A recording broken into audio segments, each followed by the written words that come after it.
Amén. Bueno, es un honor, un privilegio estar acá pues muchos cuando conocen acerca de nosotros, de la iglesia, lo que Dios está haciendo, creen que soy más de lo que soy. Cuando me recogen en el aeropuerto me miran y dicen, ¿y eso era? ¿No era sino eso? Pues sí, no era sino esto. Pero lo increíble es que Dios pone su tesoro en un vaso de barro. Lo vil y lo menospreciado ha elegido Dios para avergonzar a los sabios. Y yo le doy gracias a Dios por su favor, por su gracia con nosotros. Pero también es un honor para mí estar con el pastor David, con Diana, su esposa, a sus hijos, a Daniela, sí, y a Natanael, bueno, y Jonathan, porque pues quiero hablar precisamente del legado que son ellos, tanto el pastor Tito Escarpeta como el pastor Eduardo Cañas. Es un legado grande. Quizás ustedes no se imaginan, pero el pastor Eduardo Cañas es de lo más grande que tenemos en Colombia. Es un hombre también muy humilde, muy sencillo. Así que en la sangre de sus pastores y de sus hijos, pues hay una gran unción. Y por eso estoy seguro que lo mejor está por venir. Estos 10 primeros años no ha sido sino un poquitito de todo lo que Dios tiene para ustedes. Y la iglesia que nosotros hoy tenemos, no sé si saben algo al respecto, pero un fin de semana nos reunimos 8 veces. Y yo predico un fin de semana así, el otro no. Entonces yo predico 8 veces, porque en Bogotá no hay auditorios grandes. Entonces nos toca, o al menos donde está nuestra iglesia, no hay auditorios grandes. Nos toca repetirlo 8 veces. Pero la iglesia que yo pastoreo es el sueño de un niño aburrido en su iglesia, ¿no? Algo, y pues se me fue de Natán, pero algo así como Natán. Yo estaba aburrido, aguantando predicadores malos, aguantando alabanza mala, aguantando cultos aburridos, aguantando predicaciones largas. Yo no sé de dónde a quién se le ocurrió predicar largo, pero cuando uno es chiquito y le toca aguantar eso, uno dice, no, pero qué cosa tan aburrida, ese era yo. Y mientras yo estaba aburrido, yo empecé a soñar con la iglesia que yo quería. Y por eso la iglesia que hoy yo pastoreo es el sueño de un niño aburrido en su iglesia. Entonces, si Natanael está tan aburrido que se me largó. Entonces, si Natanael es como yo y lo mismo Jonathan o Daniela, ellos están soñando con una iglesia diferente. Y nosotros tenemos que estar dispuestos a dejar que la nueva generación entre. Porque lo peor que le puede pasar a una iglesia es que no pensemos en la nueva generación. Jesús dijo, dejen que los niños vengan a mí. Lo voy a parafrasear. Dejen que los mileniales vengan a mí, porque de ellos es el reino de los cielos. Entonces quiero hablar precisamente acerca de eso, de los sueños. En el Salmo capítulo 37, versículo 4 dice, deleítate en el Señor y Él te concederá los deseos, los sueños de tu corazón. Yo quiero preguntarles, ¿cuáles son sus sueños? ¿Cuáles son los deseos de su corazón? Porque estoy seguro que el sueño del pastor David tiene que ver con la iglesia, pero el suyo quizás es diferente, porque nosotros somos sacerdotes, ustedes son reyes. Nosotros pastoreamos la iglesia mientras ustedes hacen plata. Pero ese sueño que está en su corazón, Dios lo quiere conceder, porque Él fue el que puso ese sueño. Y es que algunos creen que solo aquellos que han logrado algo significativo en la vida son soñadores, pero no es así. Todos tenemos un sueño. En una ocasión Dios le dijo a Jeremías en el capítulo 1, versículo 5, antes de que nacieras, te aparté y te nombré mi profeta a las naciones. Ahora, ese es el versículo de Jeremías. Pregunto, ¿cuál es el suyo? Porque usted tiene que llenar el espacio. Antes de que nacieras, te aparté y te nombré. Y usted debe poner ahí el sueño que Dios puso en su corazón. Te nombré arquitecto, te nombré deportista, te nombré gobernante.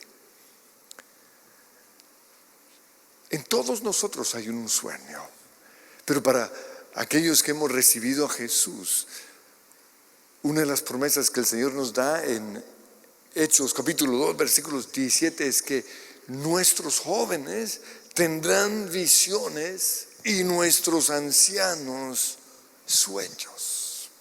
El hecho de que el sueño de alguna persona o que su sueño no se haya realizado no significa que usted no tenga un sueño. Y si no me cree, yo le invito a que usted le pregunte a cualquier vago por ahí, cualquier persona que no está haciendo nada en su vida, si ese fue su sueño. Dígale, oiga, ¿usted soñó con ser un vago toda la vida? ¿Usted soñó con ser un don nadie toda la vida? Y yo le puedo asegurar que esa persona le va a decir, no.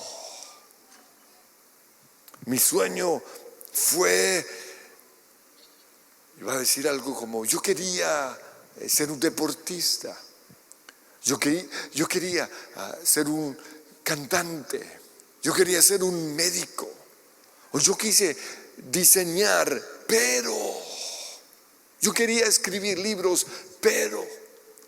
Y todo lo que esa persona va a decir después del pero es el obstáculo en su vida que impidió que ese sueño que Dios puso en su corazón desde antes de nacer se realizara. Pero tengo buenas noticias para ustedes, porque ese sueño que Dios puso en su corazón se va a realizar. Nunca es demasiado tarde para iniciar el camino que nos va a llevar a cumplir nuestro sueño. Por ejemplo, hay un tal tipo que se llama Ray Kroc, y muchos no tienen ni idea quién es Ray Kroc. Pues él era un vendedor de mezcladoras para hacer malteadas, ¿no? En Colombia los llamaríamos licuadoras.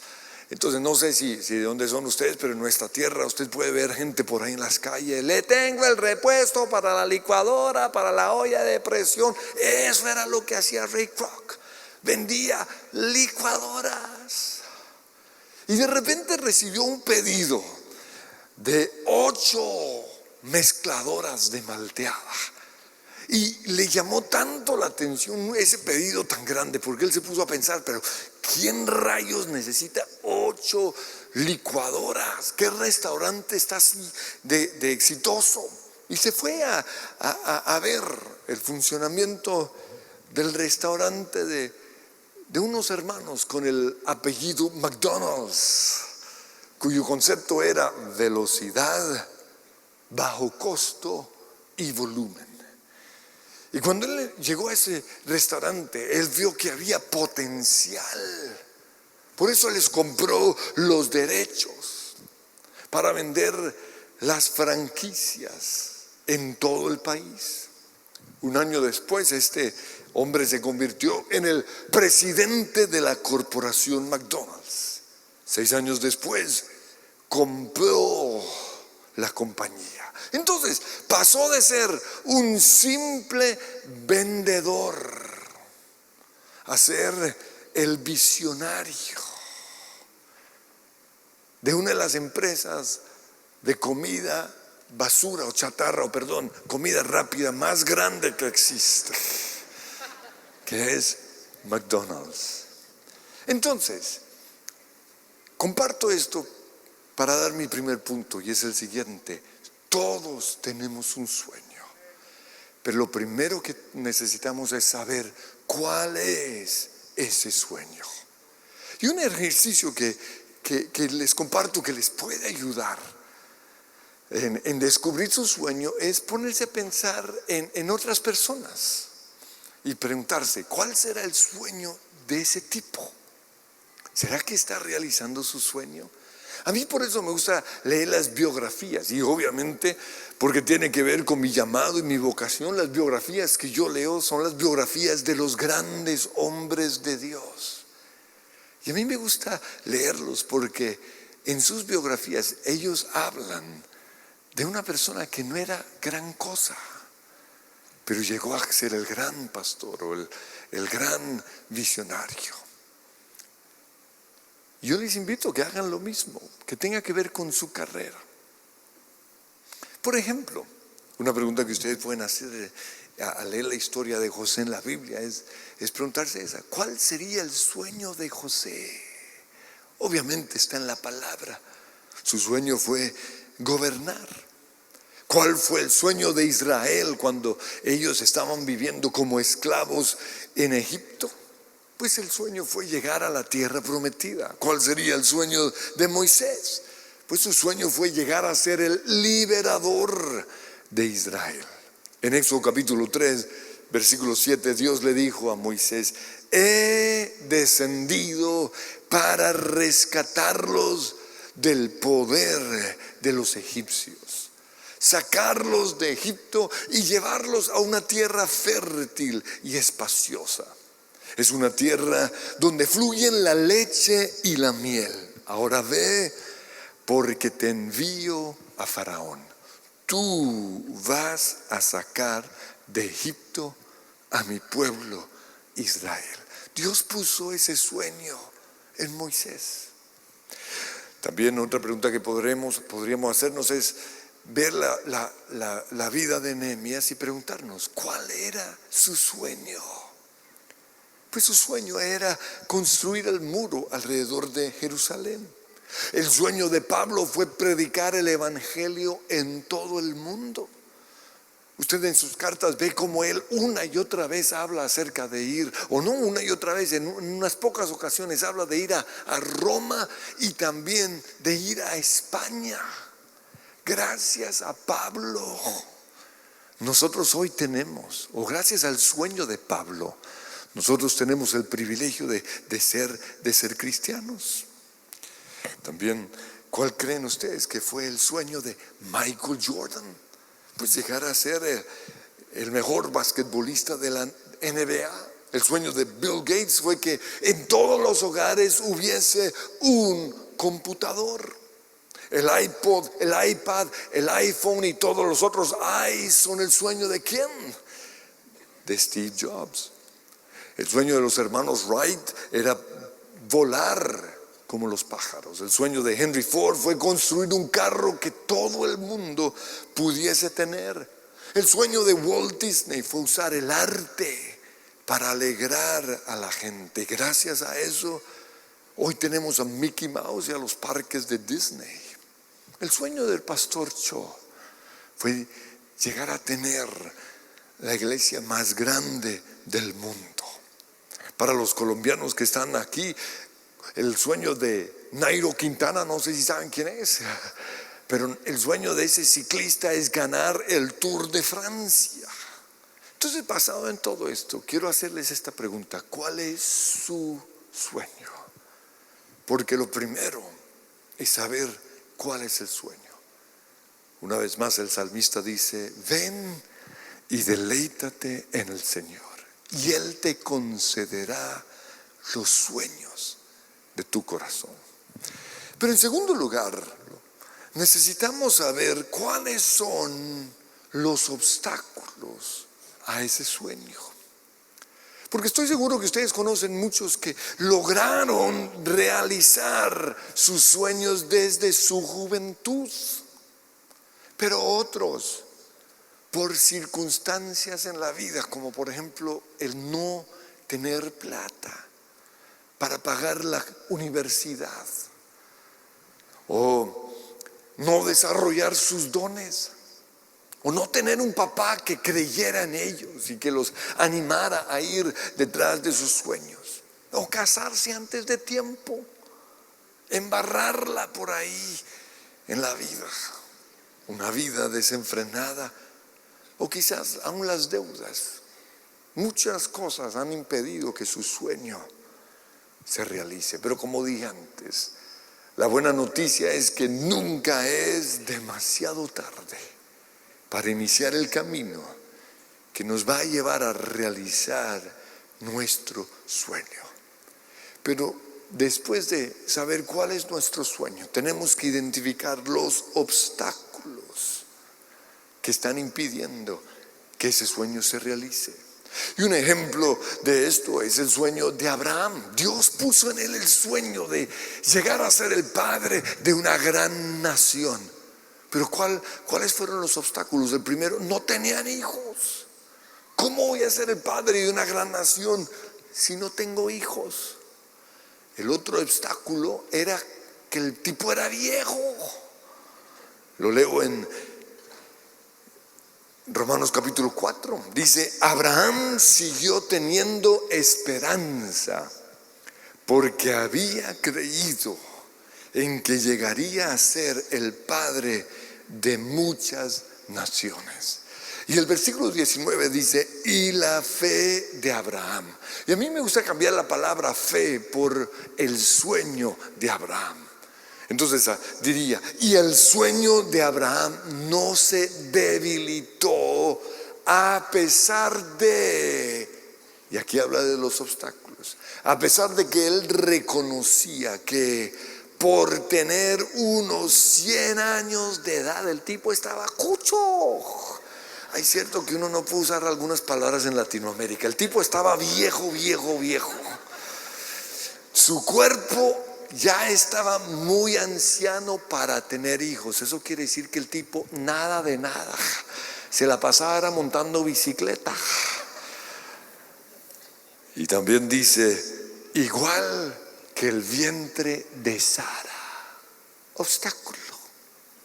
Entonces, jóvenes, quiero animarles a que en primer lugar identifiquen su gran sueño. Pero en segundo lugar, no permitan obstáculos que impidan que ese sueño se realice. Obstáculos como las deudas. No se endeuden. Es de lo peor que usted puede hacer.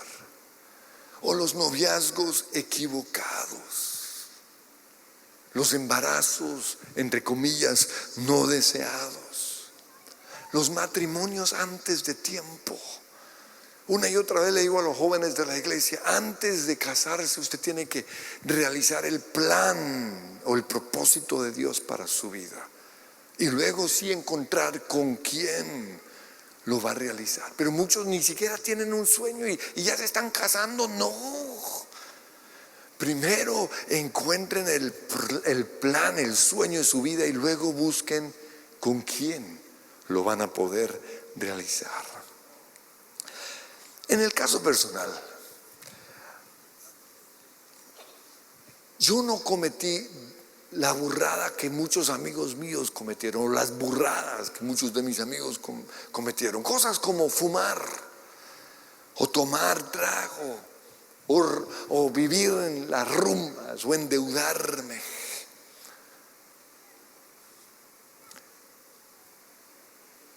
Pero sin embargo, yo tenía muchos complejos. Yo tenía muchas fortalezas mentales. Yo tenía muchos obstáculos que tuve que vencer.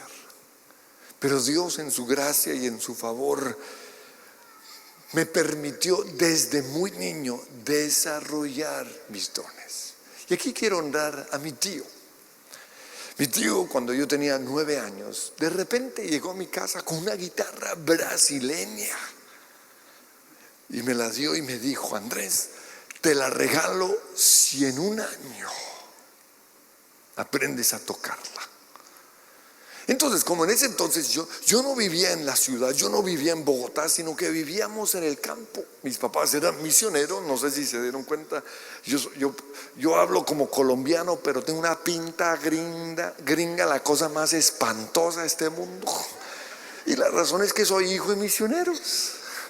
Entonces, como mi papá, cuando nosotros llegamos a Colombia, mi papá no hablaba nada de español, por eso lo mandaron al campo, allá con los campesinos.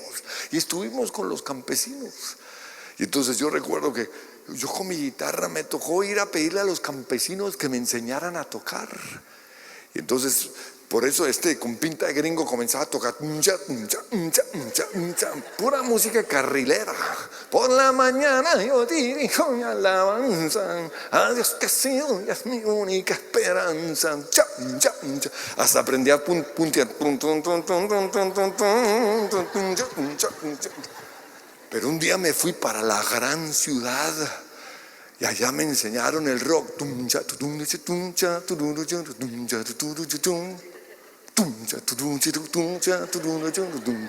Y me fui para el campo con mi nuevo ritmo. Y comienzo. Y ellos miraban, ¿cómo es que la hace? Les decía. Para llegar al cielo, para llegar al cielo se necesita tener a Cristo en el corazón. Puro rock. Y luego, estoy hablando de los años 70, 75 por ahí, comenzó a sonar una música contemporánea, no la música de Maranatha. El gran amor del Señor nunca cesa. Y comencé a oír y a tocar acordes mucho más agradables. Para los que tienen una idea de música, comencé como a incluir cuartas y novenas y segundas. Y eso sonaba espectacular. Y luego un día decidí tomar todo el conocimiento que había aprendido en la guitarra y pasarlo al piano. Porque yo había tenido clases con mi mamá y con mi tía en el piano durante como 8 años y no aprendía nada. Pura música clásica.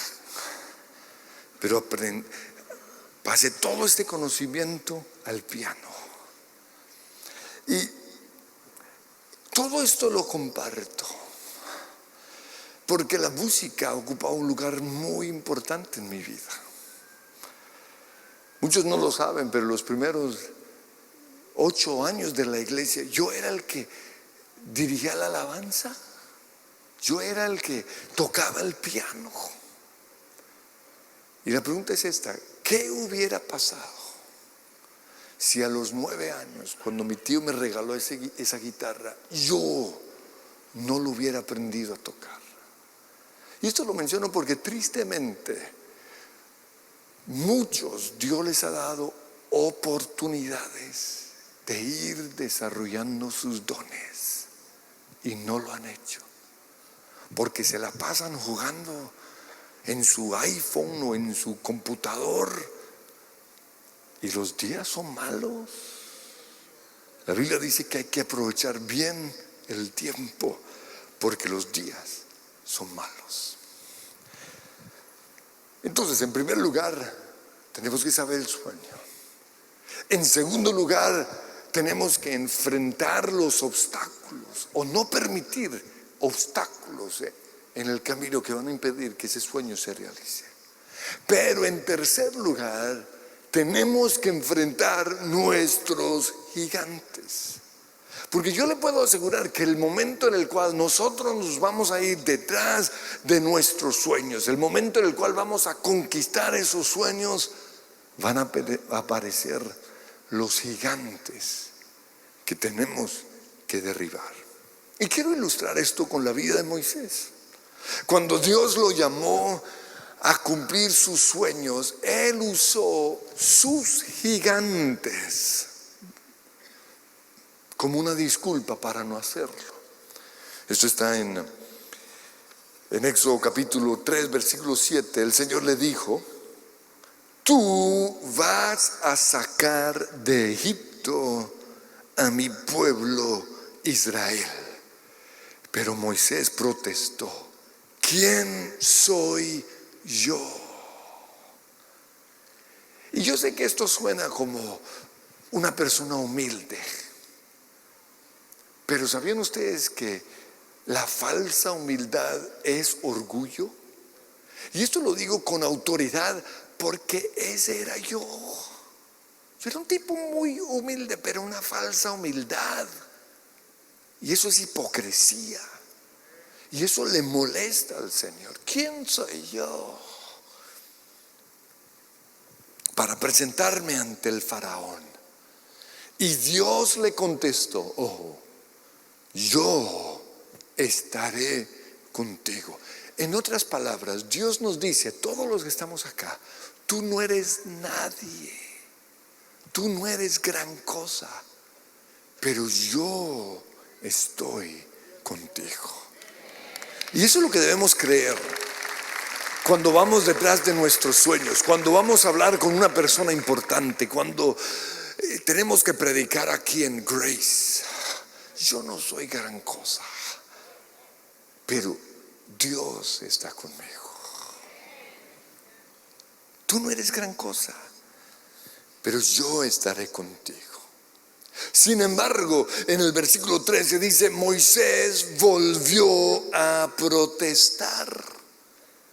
Y le dijo, si voy a los israelitas y les digo, el Dios de sus antepasados me ha enviado a ustedes, y ellos me preguntaran, ¿y cuál es el nombre de ese Dios? Entonces, ¿qué les responderé? Y entonces aquí yo veo que Moisés tenía temor al hombre. Pero además de eso, él sentía que no tenía ni autoridad ni credibilidad. Ellos no me van a creer, a ver cuál es ese Dios. Y Dios le contestó, versículo 14, yo soy el que soy. Y aquí se presenta a Dios por primera vez con ese nombre, yo soy el que soy, que es el nombre que usamos para hablar acerca de Dios, Yahweh o Jehová, yo soy el que soy. Ese nombre significa que Dios es todo lo que necesitamos. Él es gozo para el que está triste. Él es sanidad para el enfermo. Él es proveedor para el que está sin un dólar. Él es todo lo que nosotros necesitamos. Y Dios se le presenta así. Yo soy el gran yo soy.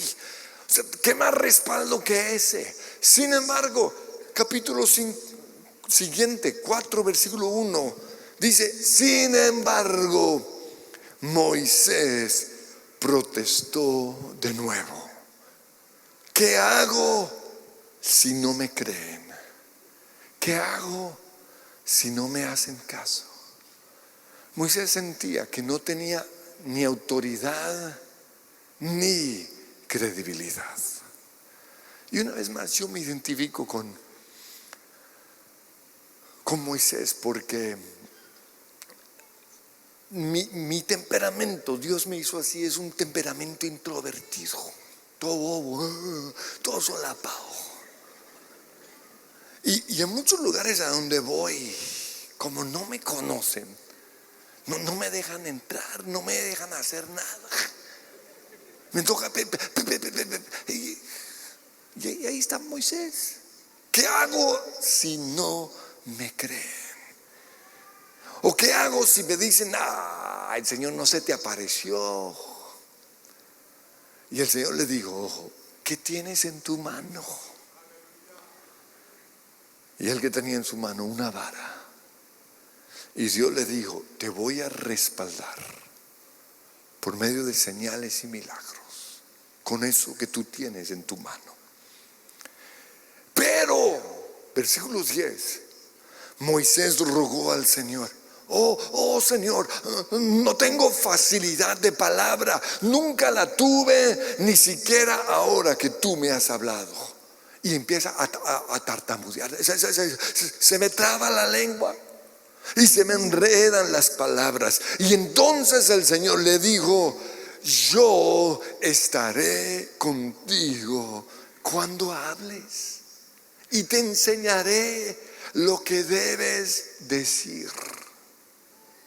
Y durante todo este tiempo Dios le respondía a Moisés con gracia, con amor, con fe. Pero luego encontramos en el versículo 13 dice, Moisés suplicó de nuevo: te lo ruego, Señor, envía a cualquier otro. Y en ese momento, dice, el Señor se enojó con Moisés. Hay un punto en donde Dios ya no aguanta tanta falsa humildad y se enoja. Como dije antes, yo me identifico con Moisés, porque sus gigantes son los mismos con los cuales yo he tenido que batallar toda mi vida. Pero una vez más Dios usó a mi tío para enfrentarlos. Él era el pastor de la iglesia a la cual yo asistí desde que tuve 11 hasta que empezamos la iglesia. Y cuando yo estaba en el instituto bíblico, en la mitad de mi tiempo allí, yo fui a hablar con él porque quería ya empezar a trabajar, tenía todas las tardes libres. Entonces le dije, tío, yo quiero ver si me das trabajo. Y recuerdo que él me dijo, bueno, no hay mucho que hacer, pero estamos pensando en tener los grupos de oración en las casas, no sé cómo los llaman acá, células o los grupos de conexión. Estamos pensando en tener eso. Y pues te voy a dar a ti la responsabilidad. Yo recuerdo que cuando él me dijo eso, yo pensé, ay no, eso no. ¿Por qué? Por mi timidez. Porque yo no sabía hablar. Porque a mí me daba miedo la gente. O sea, en otras palabras, ¿y este tipo qué hace estudiando Biblia? Y recuerdo que él me llevó al primer grupo, me asignó como 5 grupos. Y el primer grupo me presentó, mire, este es Andrés Corson, él va a ser el líder de este grupo a partir de hoy. Y se largó y me dejó ahí tirado. Y yo no sabía qué hacer, pero tenía una cosa, ¿saben qué? Mi guitarra. Yo iba a todos los grupos con mi guitarra. Y aquí una vez más hago la pregunta, ¿qué hubiera pasado si yo no hubiera desarrollado ese don? Porque yo le puedo asegurar que muchos no están logrando sus sueños, porque la Biblia nos dice que hay un tiempo para todo. Hay un tiempo para desarrollar los dones. Antes de usted estar en el púlpito, usted tiene que desarrollar ese don.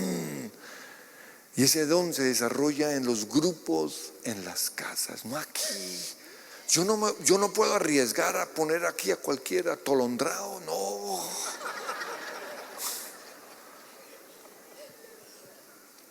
Entonces, ¿yo qué hacía? Yo llegaba y durante 45 minutos que hacíamos, cantábamos, porque para eso yo era bueno. Y en casi todos mis grupos eso había solo viejitas. Y yo sabía las canciones que a ella les gustaban, entonces yo se las ponía y las dejaba ahí llorando. Y llamábamos que la unción del Espíritu Santo. ¿Qué? Unción pura ranchera. Y eran felices, me amaban. 45 minutos alabando al Señor. Y gracias a eso yo aprendí a llevar a la gente a la presencia del Señor.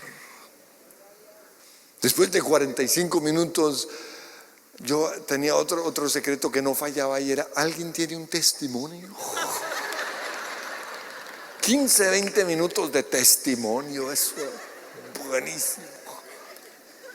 Y luego la otra era peticiones de oración. Y yo también era bueno para orar, porque cuando todo el mundo cierra los ojos, ahí sale el león que está en mí. Y yo comenzaba a orar 20 minutos, 25 minutos, eso era tremendo. Y ya se había ido casi la hora y media. Yo les decía, bueno, ya no hay tiempo para la palabra. Terminaba ahí leyéndoles un capítulo. Y poco a poco que fui venciendo mis temores, fui venciendo mi timidez. Y hoy llegar a ser el predicador que soy es gracias precisamente a eso. fui desarrollando mi don. Pero pregunto, ¿qué hubiera pasado si yo no hubiera desarrollado el don de tocar la guitarra a los 9 años? Hay un tiempo para todo. Pues, ¿cuáles son sus gigantes? ¿Cuál es su temor? ¿Cuál es su complejo? ¿Cuál es su timidez? Porque en este momento mi zona de confort es nuestra iglesia. Ahí me siento realizado. ¿Por qué? Porque yo ya tengo la iglesia entrenada. Mientras yo predico, nadie se mueve. Porque el que se mueve lo avergüenzo públicamente. No, yo los enseñé, ¿no? También el sonido en nuestra iglesia es como a mí me gusta. Y por eso es mi zona de confort. Pero ahora Dios, ¿qué está haciendo? Me está llevando a otros lugares en donde todo el mundo se mueve mientras yo predico. Y yo digo, ¿y ese qué le dio? ¿Será que no trajo pañales? Yo no entiendo por qué. Porque no sé si ustedes saben, pero una predicación es una conversación. Yo estoy diciendo algo y yo necesito que usted me oiga.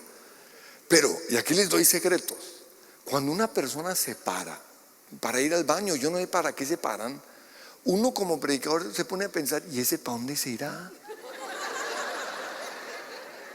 Y yo que sufro de deficiencia de atención no empiezo a dar vueltas. Y entonces una predica que debe durar 30, 35 minutos se alarga 40, 45 porque por ese desgraciado que se paró. ¿O no? Entonces por eso yo le he enseñado a la iglesia, si usted quiere que yo sea cortico, que mis mensajes sean cortos, no se paren. Pero lo otro que le he enseñado a la iglesia es que tomen apuntes. ¿Por qué? Porque si usted toma apuntes, usted está mostrándome a mí que lo que estoy diciendo es importante. Ahora, usted no tiene que escribir mi sermón. Si quiere, escriba una receta de cocina, lo que sea. Pero cualquier cosa para engañar al pobre predicador. Porque cuando la gente pone atención, uno da lo mejor que uno tiene adentro. Entonces todos esos secretos los he aprendido y los he enseñado en la iglesia. Pero ahora voy a otras iglesias donde el sonido es terrible, donde la gente se mueve, o sea, y hace poco me invitaron a un coliseo de todos los lugares, porque yo no soy evangelista, yo no soy de esos emocionados, yo soy todo. Entonces, ahora me están invitando a coliseos. Y el problema en un coliseo es que cuando uno predica, el sonido es terrible. ¿Cuánto creen que el Señor está en el lugar? Uno no tiene idea qué está diciendo y la gente tampoco. Entonces uno tiene que animar a la gente. Y uno no ha dicho nada.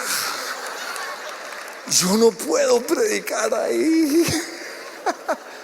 Y ahora encima de todo, Dios me está llevando a predicar en inglés. Y aunque toda la vida yo he hablado en inglés, cuando me siento intimidado, me sale un acento como el de Sofía Vergara. ¡Qué cosa tan terrible!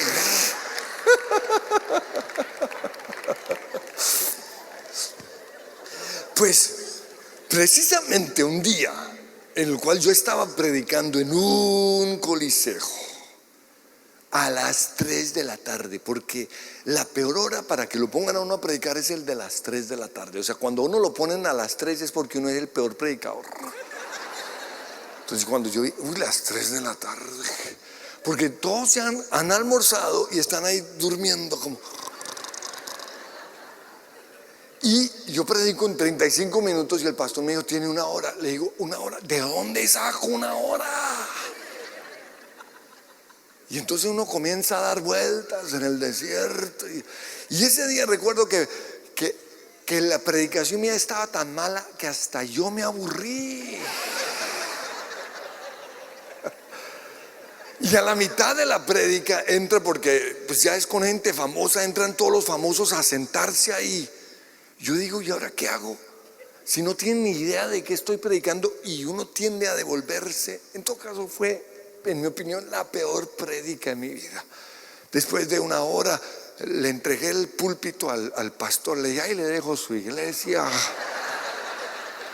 Y fui y me senté a llorar, como decir, Señor, ¿por qué?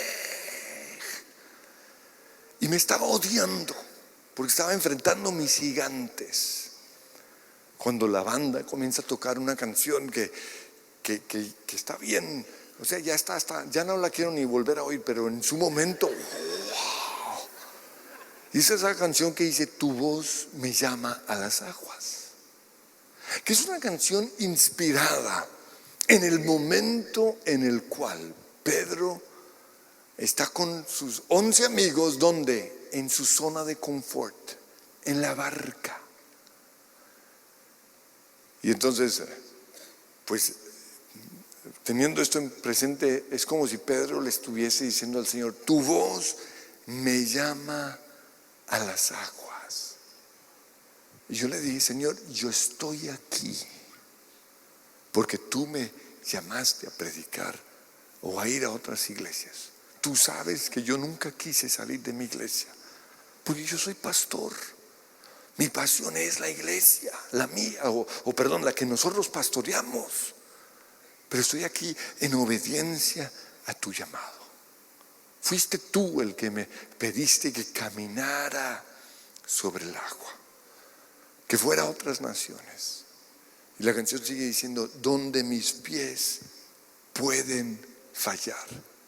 Y es que el momento en el cual Dios nos manda a caminar sobre el mar, es decir, a hacer lo desconocido, a realizar nuestros sueños, hay momentos en los cuales nuestros pies van a fallar.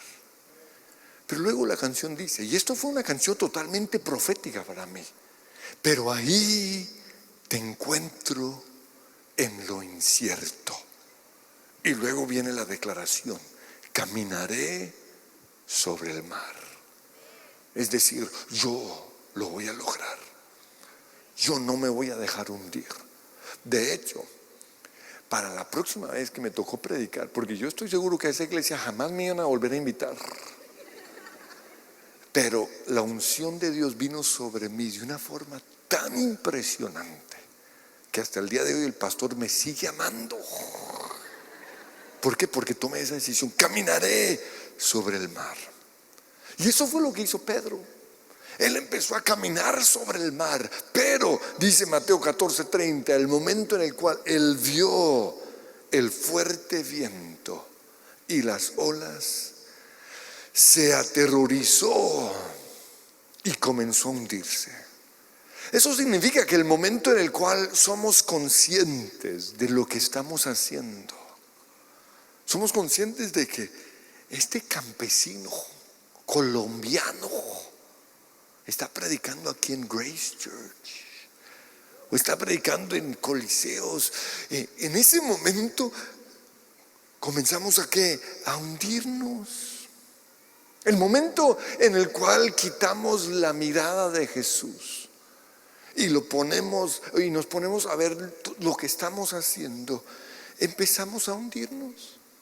El momento en el cual nos comparamos con los otros, que le aseguro lo hacen mejor que nosotros, en ese momento nos hundimos. El momento en el cual olvidamos que fue Jesús el que nos llamó y empezamos a oír las voces en nuestra mente. Tú no puedes, tú no eres gran cosa, la gente no te cree, ese chiste tan malo. En ese momento empezamos a hundirnos. Pero ¿qué hizo Pedro? Comenzó a cantar, a tu nombre clamaré, en ti mis ojos fijaré, en tempestad descansaré, en tu poder pues tuyo soy, a tu nombre clamaré. Y ahí yo comencé a clamar el nombre de Jesús. Y Él vino y me ayudó. Porque de verdad, el otro mensaje que di fue tan bueno que salí a comprar el CD al final. Porque todo aquel que invoque el nombre de Jesús va a ser salvo. Pues Dios va a usar esos gigantes en nuestra vida para mostrar su poder. Porque la Biblia dice que su poder se perfecciona en nuestra debilidad. Su poder no se perfecciona en la zona de comodidad cuando estamos ahí en el barco con los otros 11. Ahí no se perfecciona su poder. Su poder se perfecciona cuando nos bajamos. Cuando los otros 11 empiezan a burlarse de nosotros.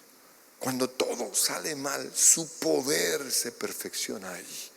Por eso en Mateo 14:32 dice que cuando Jesús y Pedro subieron de nuevo a la barca, el viento se detuvo. Pero aquí está lo importante. Entonces los discípulos adoraron a Jesús y dijeron: de verdad, tú eres el Hijo de Dios. Entonces, en primer lugar, ¿cuál es su sueño? En segundo lugar, ¿cuáles son los obstáculos a ese sueño? En tercer lugar, ¿cuáles son sus gigantes mentales? Y en cuarto lugar, siempre que tomamos la decisión de ir tras de nuestros sueños, vamos a tener que enfrentar la oposición. ¿Y cuál es el propósito de la oposición? Desanimarnos. Por ejemplo, en el caso de Moisés, cuando ya él decidió ir a liberar a la nación de Israel, su primer opositor fue Faraón. Y fue tan exitoso en la oposición que logró contaminar a toda la nación de Israel. Entonces Moisés no solo tuvo a Faraón como su opositor, sino también a los que él iba a liberar. Él estaba solo. En el caso de Nehemías, su principal opositor fue Sanbalat. La Biblia dice que Sanbalat se burló de los israelitas y fue tan efectivo en su burla que logró desanimar a todos los que estaban construyendo con Nehemías el muro. Dos nombres: Faraón y Sanbalat. Y si usted es una persona que hace guerra espiritual, estoy seguro que usted conoce estos principados.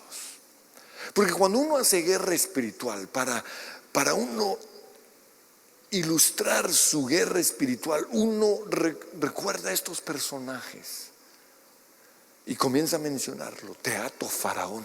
Estamos atando al diablo, sí, pero estamos atando al diablo en la manera común en la cual él se opone a nosotros, por medio del principado de Faraón.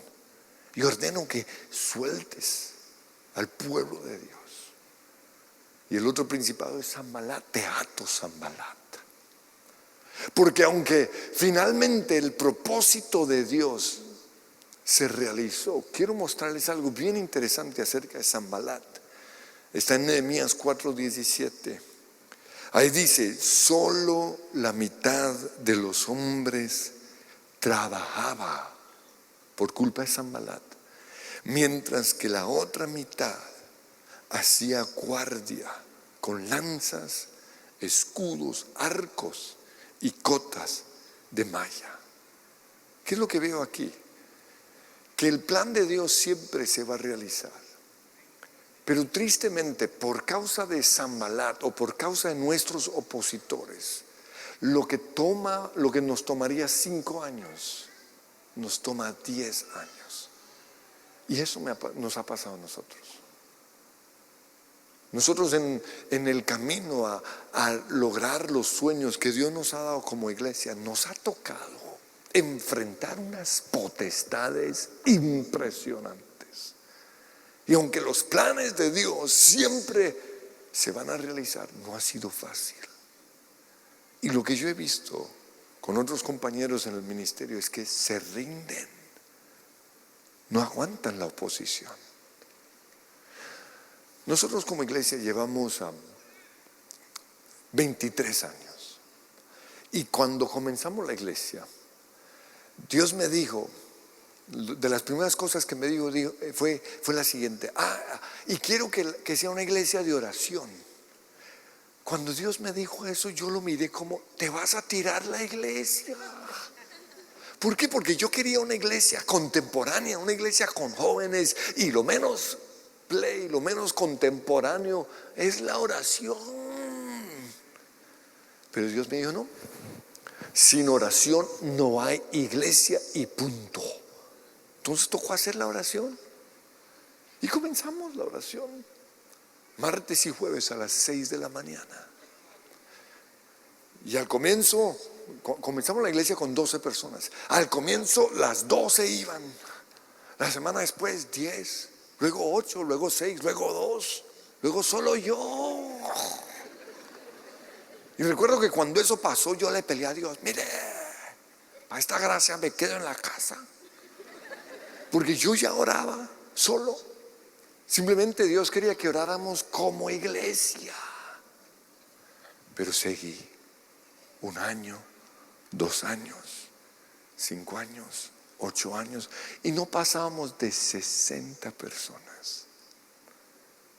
Pero un versículo que siempre me ha respaldado es este: Gálatas 6:9. No nos cansemos de hacer el bien, porque a su debido tiempo vamos a cosechar si no desmayamos. Y yo perseveré 10 años.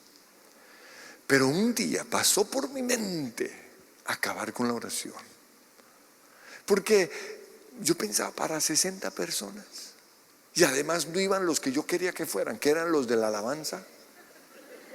Aquí los de alabanza sí son juiciosos en la oración, pero en ese entonces los de la iglesia, ay, qué pereza. Y tampoco iban los líderes. Entonces yo dije: ¿para qué? Pero, y aquí viene una intervención de Dios impresionante. En ese momento Dios premió mi fidelidad en la oración. Y a la semana pasamos de 60 a 100, luego 200, luego 300. En este momento el auditorio, en donde caben 3,000, se llena todos los martes y jueves. Y llevamos más de 10 años con más de 3,000 orando. Pero enfrentamos a nuestros opositores. Hoy veo en Colombia que muchos, porque ven lo exitoso que es nuestra oración, tratan de hacer lo mismo y aguantan 1 año. Y al año ya dejan de hacerlo.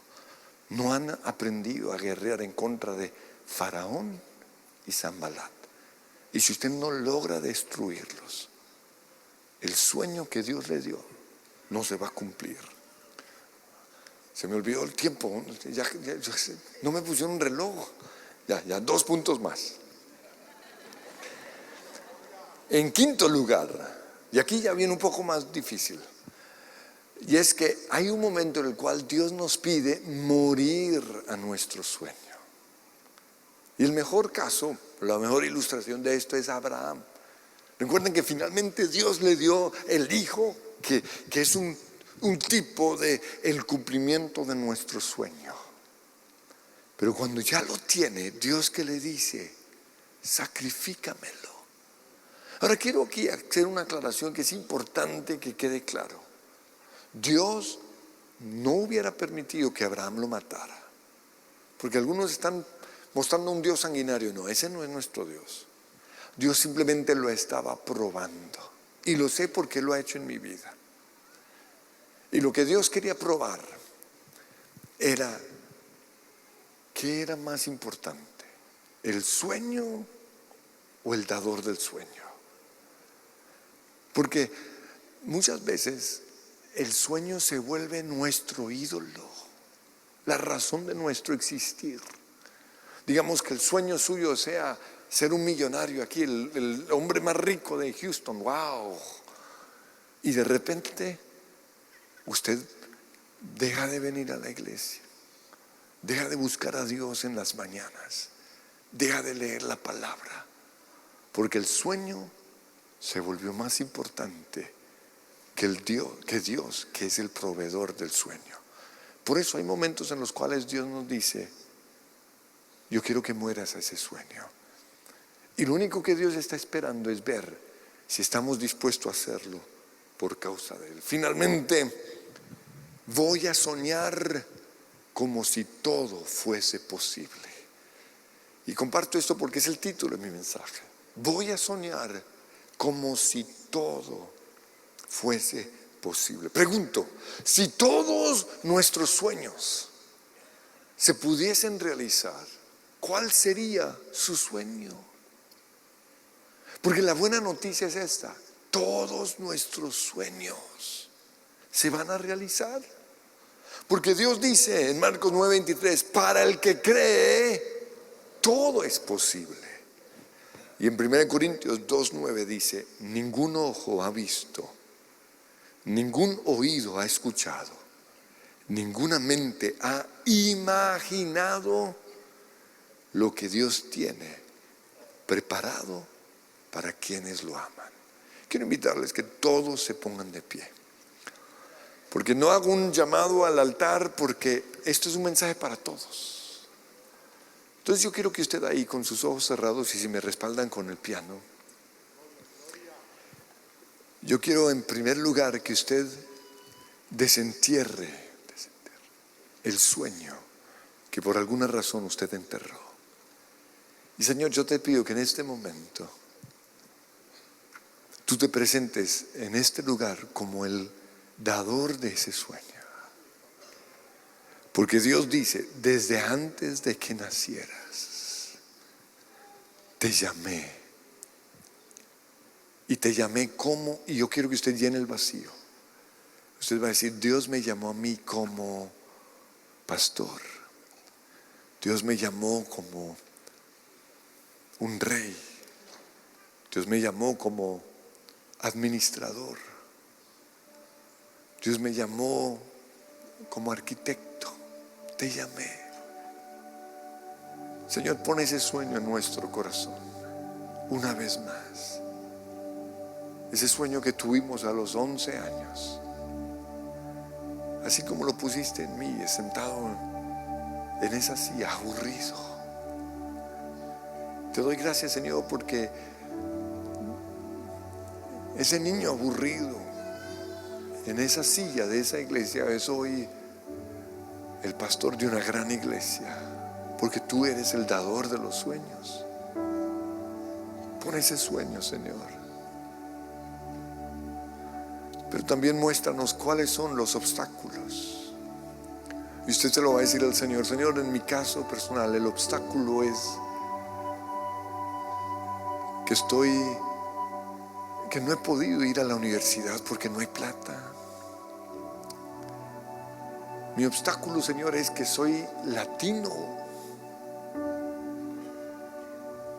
y he creído que los sueños son para los gringos, no para los latinos. Quizás mi obstáculo es que no tengo los papeles. Mi obstáculo es que soy pobre. ¿Cuál es ese obstáculo? Porque la buena noticia es que nunca es demasiado tarde para iniciar el recorrido que lo va a llevar a usted a realizar ese sueño. No hay montaña que Dios no pueda derribar. Para el que cree, todo es posible. Señor, hoy te pido que pongas fe en cada uno de nosotros. Te pido perdón porque quizás a los 9 años no desarrollé ese don. Te pido perdón, Señor, porque tuve que casarme antes de tiempo. Te pido perdón porque la embarré sexualmente. Te pido perdón porque me endeudé. Pero hoy pongo en tus manos todos los obstáculos y confío en Dios. Dios dispone todo para mi bien. Esa no fue tu voluntad, pero tú hoy puedes usarlo para bien. Yo confío en ti, Señor. Confío en ti. Pero también hoy Dios lo llama a usted a bajarse de esa zona de confort, de comodidad. Sí, usted le está yendo bien, usted es exitoso, pero Dios hoy lo quiere llamar a una nueva dimensión. Y así como Pedro cantó, tu voz me llama a las aguas, yo quiero que usted le diga lo mismo al Señor. Señor, hoy tomo la decisión de dejar esta barca, la zona de confort, el lugar en donde todo es conocido, Señor, y decido lanzarme a caminar sobre el mar. Hoy decido, Señor, enfrentar mis gigantes mentales. Y dígale al Señor cuáles son esos gigantes: timidez, temor a la gente, no sé hablar. ¿Cuáles son sus excusas? Las excusas de Moisés fueron las mismas mías. ¿Cuáles son las suyas? En el nombre de Jesús, si tú me has llamado, yo sé que puedo caminar sobre el mar. Caminaré sobre el mar. Quizás ayer fracasé e hice el oso más grande delante de todo ese coliseo, o delante de mis amigos, delante de mis familiares. Pero hoy me levanto y decido una vez más caminar sobre el mar. Voy a cumplir el propósito por el cual yo fui llamado. Y el momento en el cual me esté hundiendo, a tu nombre clamaré. Y yo invito que ahí usted se va a ver hundiéndose, pero usted va a invocar el nombre de Jesús. Jesús, sálvame. No me dejes avergonzado ante esa tía. No me dejas avergonzado ante tus enemigos. No permitas que Zambalat se burle de mí.